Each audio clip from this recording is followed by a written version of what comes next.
Hi, ഞാൻ മോളമ്മയാണ് ഈ sugar ബാറിൽ നിന്നും.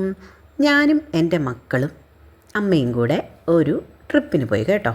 അത് വലിയ ആനയും കുതിരയൊന്നും അല്ലെന്ന് എനിക്കറിയാം, പക്ഷേ ഞങ്ങൾക്കത് വലിയ സംഭവമായിരുന്നു.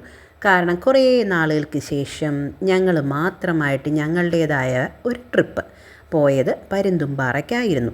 പരുന്തുംപാറ മീൻസ് കുമളിയിൽ അല്ല, കുട്ടിക്കാനത്തായിരുന്നു സ്റ്റേ ഉണ്ടായിരുന്നത്. 1 നൈറ്റ് സ്റ്റേ ആയിരുന്നു. അവിടുന്ന് വൈകുന്നേരം ആയപ്പോഴത്തേക്കും ഞങ്ങൾ പരുന്തുംപാറ കാണാനായിട്ടൊന്ന് പോയി. പിന്നെ ഇത് ഞങ്ങൾ താമസിച്ച റിസോർട്ടിൻ്റെ സറൗണ്ടിങ്സാണ്. അതിലെമ്പഴി എല്ലാം കുക്കിയും വാവയും എല്ലാം നടന്നു. അവരുടേതായ സന്തോഷങ്ങൾ അവർ കണ്ടെത്തി. നല്ല ആംബിയൻസ് ഉള്ളൊരു റിസോർട്ടായിരുന്നു. ഞങ്ങൾ സാധാരണ സ്ഥിരമായി അവിടെ തന്നെയാണ് താമസിക്കാറുള്ളത്. അപ്പം പിള്ളേർക്ക് അതൊരു ഹോംലി ഫീല് തന്നെയാണ്, അല്ലാതെ ഒരു പുതിയൊരു സ്ഥലത്ത് പോയി എന്നുള്ള ഫീലല്ല. ചുരുക്കി പറഞ്ഞാലേ ഭയങ്കര ഒരു റിലാക്സേഷനായിരുന്നു കുറേ നാളുകൾക്ക് ശേഷം.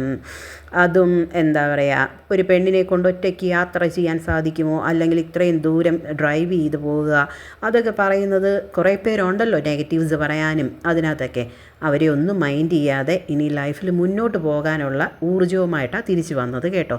ഈ പരുന്തുംപാറ ചെന്നപ്പോൾ ഭയങ്കര ബ്ലോക്കായിരുന്നു. 1 മണിക്കൂറിൽ കൂടുതലെടുത്തു പരുന്തുംപാറയിൽ നിന്ന് തിരിച്ച് ഞങ്ങൾ സ്റ്റേ ചെയ്ത് റിസോർട്ടിലേക്ക് വരാനായിട്ട്. നല്ല ബ്ലോക്കായിരുന്നു. പിന്നെ കൊച്ചുങ്ങളെല്ലാവരും നല്ല രീതിയിൽ എൻജോയ് ചെയ്തു. നല്ലൊരു റിലാക്സേഷനായിരുന്നു. ഞാൻ പറഞ്ഞില്ലേ, തിരിച്ച് വരുന്ന വഴിക്ക് പാഞ്ചാലിമേട് അമ്മ കണ്ടിട്ടില്ല കേട്ടോ. അപ്പോൾ അമ്മയ്ക്ക് കാണാനായിട്ട് പാഞ്ചാലിമേട്ടിലൂടെ ഒന്ന് പോയി. പക്ഷെ നടക്കാൻ മേലല്ലോ, കുറച്ച് കയറ്റം കയറി കഴിഞ്ഞ് അമ്മ അവിടെ ഇരുന്നു. പിള്ളേരുമായി ഞാനൊന്ന് കറങ്ങി. അത്രയും